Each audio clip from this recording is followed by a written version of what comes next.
I've thought long and hard about the possible implications of your case, and after giving the matter considerable thought, I've come to the conclusion that I concur with your conclusion. And exactly what conclusion is that, Finnegan? That bankruptcy is the only alternative for your firm. What? But Finnegan, we just finished telling you we want to avoid bankruptcy. Yes, and you even agreed it wasn't necessary. Haven't you heard anything we've said?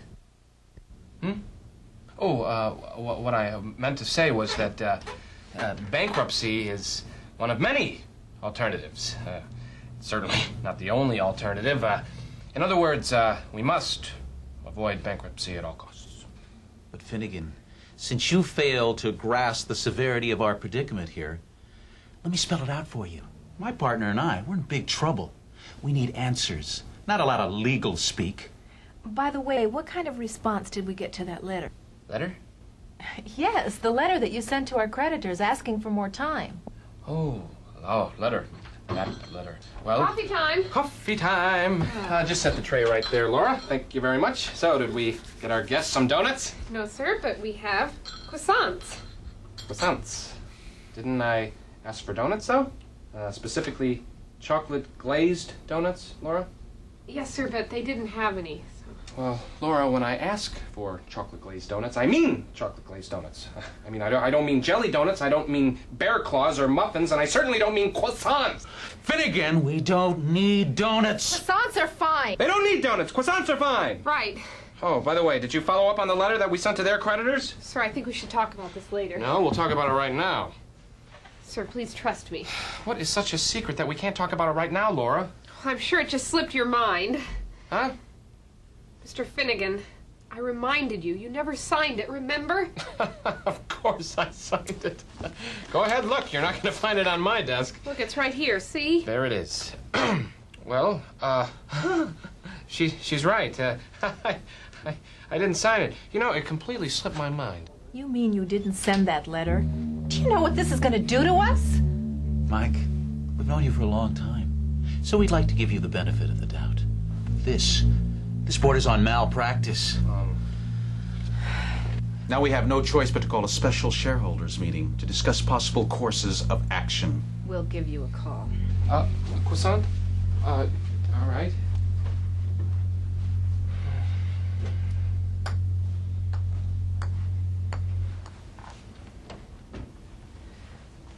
They seem kind of upset. They'll get over it. So I made a mistake, so sue me. Whoops. I mean, I'm only human. And by the way, don't ever embarrass me like that again in front of my clients. I tried to warn you. Yeah. Oh, by the way, sir, Mrs. Caruso called. She says it's important. Tell her I'll call her back. Well, What? Well, it's just that she's called 4 times. I think she's getting kind of impatient. Probably another will reading. That woman goes through more wealthy husbands than Zsa Zsa Gabor.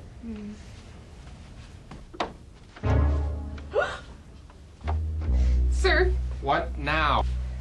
The staff's been waiting outside since this morning. I don't think I can hold them back any longer. I've been waiting for an hour. You're putting me on. This is really important. I've got to talk to you. Wait. Mr. Finnegan, we need to talk to you for a minute. Oh? So, what's the problem? I'm writing all the paper. All right, hold it. One at a time. Dan? Well, Mr. Finnegan, I want to know when I'm going to get the raise you promised me. In a couple of months. Didn't I tell you that? A couple of months ago. Well, maybe you can just wait a couple more months. What about me, Mr. Finnegan? I am totally overworked, and you promised me an assistant a year ago. Didn't I give you that perk you asked for? Mr. Finnegan, giving me a lunch hour is not what I call a perk. Mr. Finnegan, I've got a better job offer. Well, don't let the door hit you in the fanny on your way out. Oh, Mr. Finnegan, I've got that furniture place on line 1 and the answering service on line 2. They both want money. All right, go on. Get out of here. Both of you. All of you. Get out of here. Get out of my office. Go. Hey, Laura, give me that cup of coffee and that donut. Chocolate glazed. All right. Sheesh.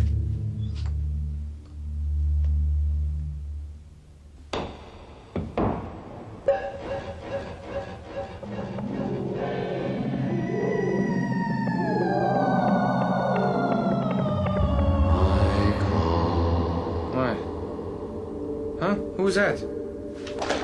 Michael. Look, whoever it is, if you want me to build a baseball field, you can just forget it. I ask only for your time. Hey, how did you get here? I'm a spirit. We can do these things. The spirit? Yes, the spirit of the law. Spirit of the law. Clever. What do you want with me? To save you. To save me from what? From yourself. I've come to help you, Michael Finnegan. The only help I need is with my ungrateful staff and my unreasonable clients. Yes, of course. You're always right and everybody else is always wrong. Look, Mr. Spirit, you picked a bad time to save me, okay? Now, if we could just make an appointment for next week, I'd appreciate it. Oh, but I was so looking forward to our going on a little trip. All right, look, old man, I don't know how you popped in here, but you can pop out the same way. Oh, all right. I'm calling security. That was a magic trick, that's all. An illusion. Not impressed, huh? A disappearing phone? Cute, but not very scary. You want scary? How's this?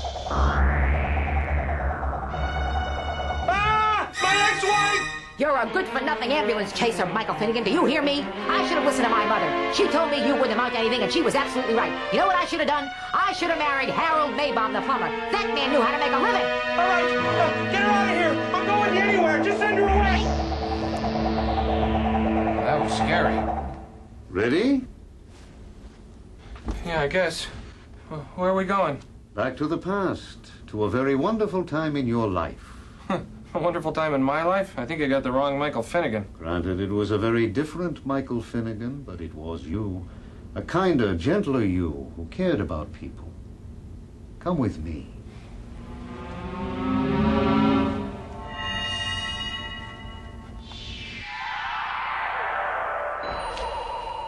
Hey, what's going on? We're in black and white. Watch. Good news, Mrs. Mendez. The check came today for your medical costs. Uh-huh. You want to come by and pick it up? Oh, where's my head? I'm asking you to pick it up and you just got out of the hospital. I'll bring it by. No, I've got it right here. Uh-huh. No extra charge. Don't worry about it. Okay, bye-bye. See, Michael, it touched you, didn't it? Oh, man! What a whip I was! Everybody knows only a chump does something for nothing. I see you'll need stronger medicine.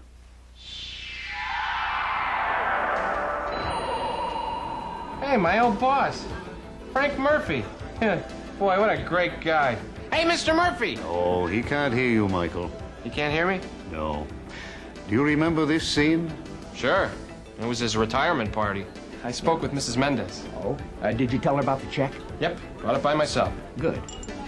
You know, Mike, in our profession, there's so many rules to remember that we often forget about the most important one. Oh, what's that? The rule in Shelley's case? The rule of lenity? No. The rule in Dumpor's case. Nope. The good old golden rule. Treat others the way you'd want them to treat you. Good old Murphy. Always helping people. Boy, what a cornball. Maybe, but he tried to instill some values in you as a young attorney. Remember when he made you a junior partner and then later passed his practice on to you? Well, it's all yours, Mike. Yep. What's wrong? I thought you'd be thrilled. Oh, I am. It's just that I don't know how I'll ever be another Frank Murphy. Well, just stay the same Mike Finnegan and you'll do fine. Yeah, but you always had this knack dealing with clients. Do you have any advice or... Well, just be a little picky. When a prospective client comes in and sits in that chair, screen him to make sure it's a good match. And always be upfront with clients about things like fee structure and the way the firm operates. And I lead them through the land of law with the benefit of my wisdom, right? Wrong. Wrong? You're just part of a team. Your staff and your clients are your teammates. Yeah, come to think of it, you never talked down to any of the clients. Even the ones that I thought you should have shown who's boss. Oh, I couldn't do that, Michael. Those clients were my bread and butter. And now they're yours. I lost so many of them lately. And why? Not because you don't know the law. No, you lost them because of poor management and communication skills. It's like law's the simple part. Running my practice is the tough part. All those operating expenses and personnel problems, administration. Murphy made it look so easy. That's because he delegated responsibility and treated his clients and staff as members of a team. If you perceive yourself as being better than everyone else, then how can you expect to communicate effectively? I've seen enough, Spirit. Take me out of here. As you wish. Where are we now? Back in the present, give or take a couple of days. Hey, Andrews and Clemens. I think we should just hire another firm. Oh, come on. Don't you think that's kind of extreme, Bill? I mean, I don't know. I just think poor old Finnegan's going through some rough times. That's right, Bill. What she said. Are you forgetting, Barbara, that we're going through some hard times of our own and we desperately need some good legal advice? I guess you're right. We got no choice. Only you break the news to Finnegan. Fine. Who needs them? You do, Michael. Oh, yeah. Whatever happened to that Michael Finnegan we saw talking to Frank Murphy a minute ago? You've become so insensitive, you just take the needs of your clients for granted. And the way you treat people in general, shameful. You seem to relate to them as if you were cross-examining them in a courtroom. Yeah? Give me one good example. Oh, what did I just say? My pleasure. Where were you on the morning of the 25th? I was on my regular route. Am I in some kind of trouble? Deep trouble, mister. Unless you can explain the substitution of Exhibit A for Exhibit B. Oh, sure. Yeah? Yeah. Spit it out. Look, Mr. F, I ran out of chocolate glazed donuts. I replaced them with Raisin Bran muffins. They're just pastries. If you want to fire me, go ahead. Now, pleading nolo contendere, eh? Boy, what a bonehead. Okay, I can be a little overzealous. A little? You'd think you were a criminal defense lawyer the way you interrogated that poor coffee guy. But you're not alone. You wouldn't believe how many great courtroom orators I've met who can't convey even the simplest message to their staff or clients. And while we're on the subject of double talk... Hey, it's Willoughby. The man listens to every word I say. Yes, but does he understand any of it? Mr. Willoughby, you have full recourse to legal action on grounds of improper conduct and negligence. But of course, there's the rule against perpetuity, covenants running with the land, equitable servitudes, res ipsa loquitur, not to mention stare decisis. So, what's it gonna be? Could you repeat that? Hey, I like the way he talks. I gotta give me a raise. Yes, very impressive, Michael. But did you ever stop to wonder how the client hears what you're saying? Gee, no. I didn't think so. Listen to yourself from his perspective. Mr. Willoughby, perpetuity, servitudes, covenants, stare decisis, Magna Carta, ipso facto, habeas corpus, Ticonderoga, and therefore, ergo hoc, propter suc. So, what's it gonna be? Unintelligible gibberish. Precisely. Sure, it sounds authoritative, but you're not getting paid to listen to yourself talk. Clients shouldn't need an English to legalese dictionary when they enter your office. Give them information in terms they can understand.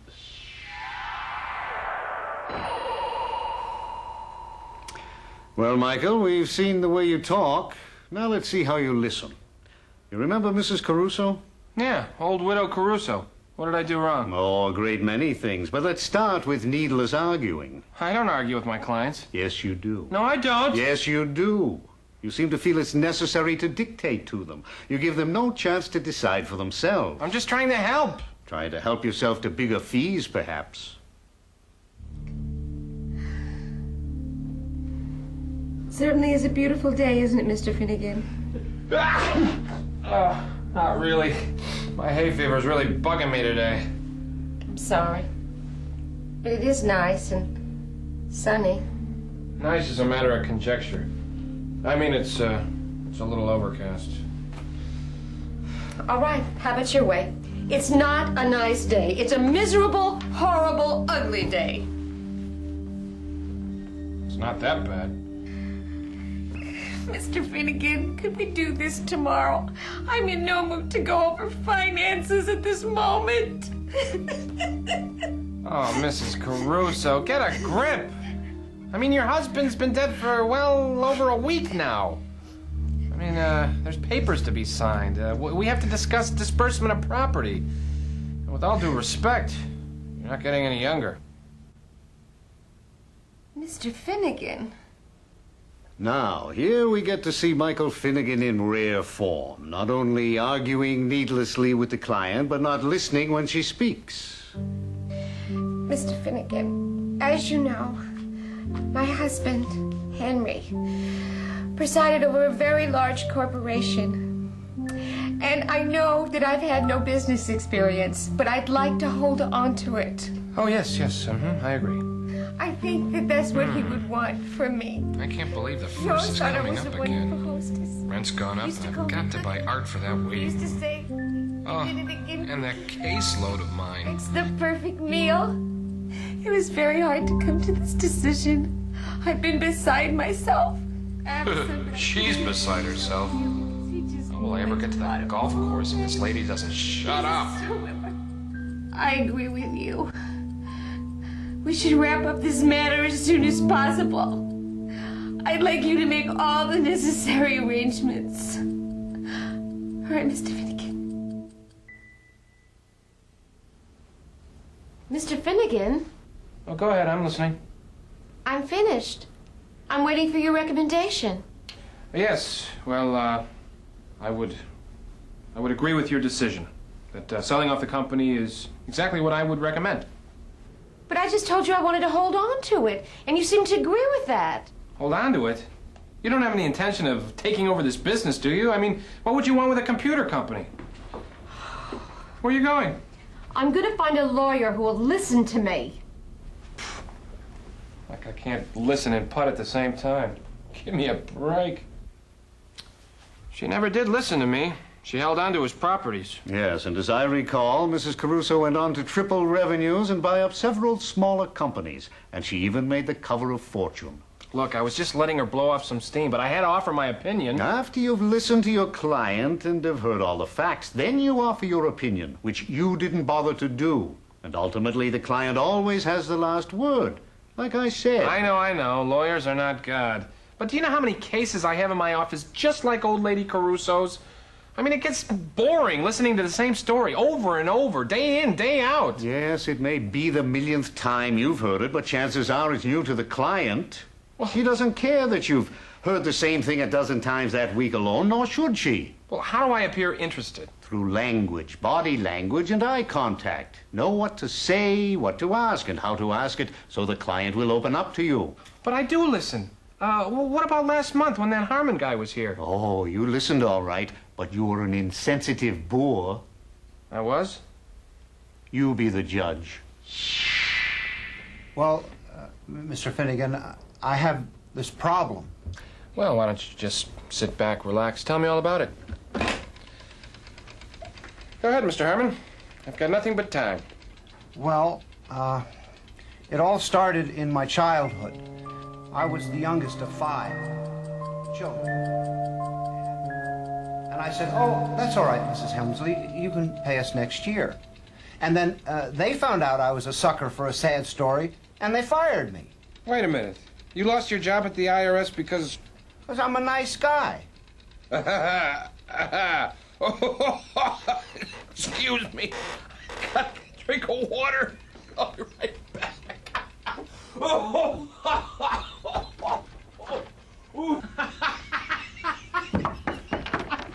Hiya, Fred. You ought to see the loser I got in my office. He was fired from the IRS for being too nice. That's nothing. I got this lady in my office who is suing her mother-in-law for destroying her marriage. What'd she do? She's her mother-in-law.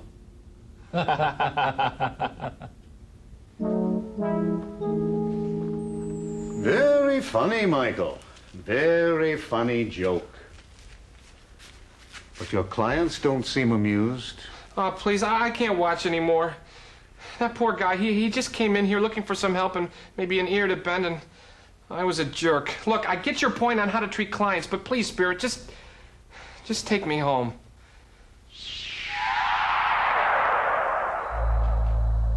This ain't home. Where are we, Spirit? We're in limbo, Michael. Well, I don't like it. Oh, and how do you think your staff feels being left in limbo? I don't follow. Michael, think back to the days of Frank Murphy. What was the staff like then? Yeah, good old Murphy. Even when he had to be tough, everybody still thought he was a great guy. Well, I can't help it if I'm not Mr. Congeniality. Nobody's asking you to be. This isn't a popularity contest. The reason Murphy got results from his staff was because he ruled through respect, not intimidation. But that's what I do. Oh, sure. Look at your assistant, Laura. What about her? Well, she's a saint putting up with you all these years. She's even brought you clients. And how do you thank her? By talking down to her. No, it's not true. Oh, well, let's take a little test then. Now, how do you say ask Laura for a donut? I say, Laura, can I please have a donut? Oh, I thought it was more like this. Give me that cup of coffee and that donut! Chocolate! Blind! Now tell me, how eager would you be to do a good job with this man yelling in your face in front of a client yet? And pity poor Dan, whose only indiscretion was to ask you about his raise, for which, incidentally, he's long overdue. I begged him for a little patience. You begged him? Oh, you mean like this? Well, maybe you can just wait a couple more months. And do you recall your answer to Bob, a devoted employee who informed you of another job offer? I believe I asked him to reconsider. Mm-hmm. Another Finnegan perception.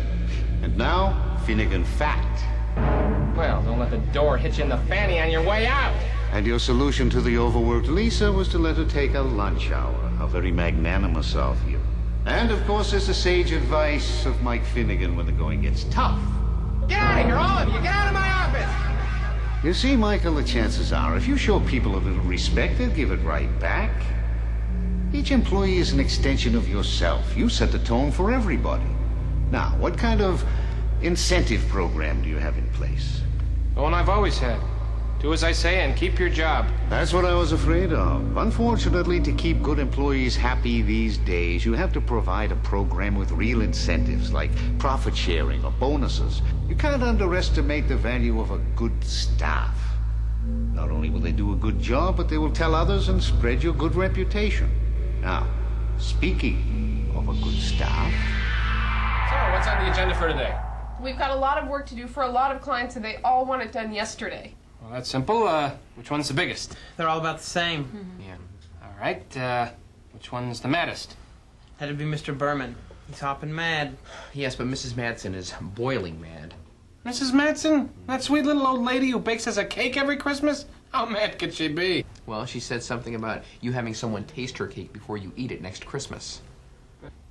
Better take care of her first. Hey, you know who's one satisfied customer? Mr. Martin. Haven't heard a peep out of him lately. Usually he's the first one to get mad. Mr. Finnegan, he fired us, remember? He did? Oh, well, make that 10 clients to worry about. 9. Carter Industries left. All right. 9 clients. Now we're a leaner, meaner organization, and we have 9 clients to focus on. Yes. Uh-huh. Oh, you didn't receive the contracts. Well, it was probably some oversight. Hello? Make that 8 clients. Which one was that? Mr. Leslie. Pay up, pal. Shoot. All right, now look. Now, because everyone wants everything yesterday, I think we ought to prioritize very carefully. Who's got the dice? Oh, I do.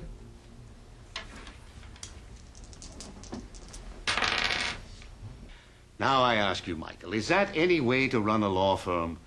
You've got to manage your practice through objective policies and procedures, not through the squeaky wheel gets the grease method. Yeah, but there's always a fire to put out around here. Yes, and there always will be that problem from out of left field, but you can avoid most disasters by being goal-oriented. And there are some problems you can solve just by returning your phone calls. So, are you ready to see the future? Oh, no, Spirit.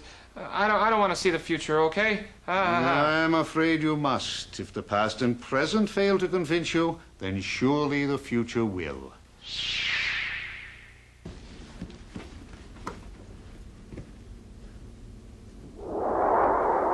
What are they doing with my office? You lost all your clients and your practice went belly up. Oh, no. At least other firms saw how valuable your staff was and snatched them up. What became of me, Spirit? Well, what became of me?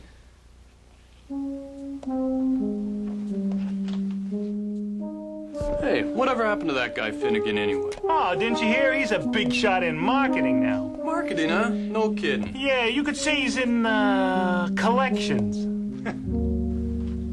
Collections? Well, that's not so bad. I mean, I do a lot of that now.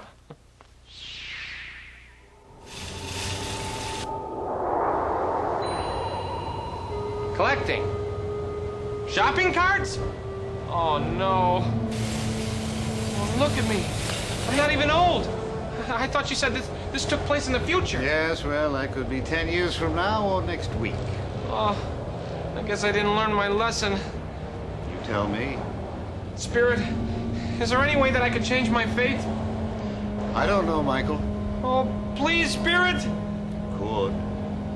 Won't be easy for a man like you. You'd have to change the way you treat others. You'd have to think differently. You'd have to stop giving lawyers a bad name. Oh, I will, Spirit, I will, I will. Will you? Yes, I will. I'll change, Spirit. I'll change. I promise. I'll change, Spirit. I'll change. I'll change. I'll change.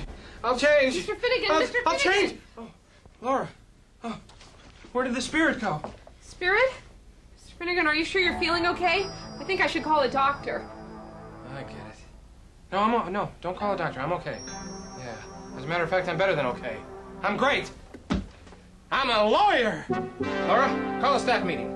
There's going to be some changes around here starting now. Do you hear me? Yes, sir. Oh, the staff and I got together and we called the creditors for Andrews and Clemens. We bought them some time. Oh, good. Did you tell Andrews and Clemens? Yes, sir, and they're ecstatic. They're going to give you another chance. They're going to come in here next week and work on a restructuring plan for their business. Oh, and they hope that you get better. I told them that you hurt yourself.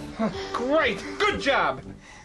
Oh, Mr. Finnegan, I did get the coffee, but I'm sorry, they're still out of chocolate glazed donuts. No chocolate glazed donuts? I'm sorry. You're sorry? Well, what's there to be sorry about? I love muffins. See? I love them. Love them. Mr. Finnegan, are you sure you're okay? Never felt better. Well, that's good because there's a prospective client here to see you. Prospective client. Do you hear that, Spirit? Things have already changed for the better. Send him in. Mr. Finnegan. Hello. My name is Lester Moore. Mr. Moore. You know, you kind of... Excuse me? Oh, nothing. Please, have a seat. Now, I have an assignment for you, but I'll need an attorney who will listen and work together with me as a team, and one who knows the spirit of the law. Oh, Mr. Moore, leave everything to me. I'll lead you through the land of law. Ergo hoc propter sac, and I'll... Mr. Moore, why don't you tell me all about your case? I'm here to help. Yes, well, I was walking down the street one day. It was at the intersection of Broadway and Main Street in downtown Laguna Beach, when suddenly...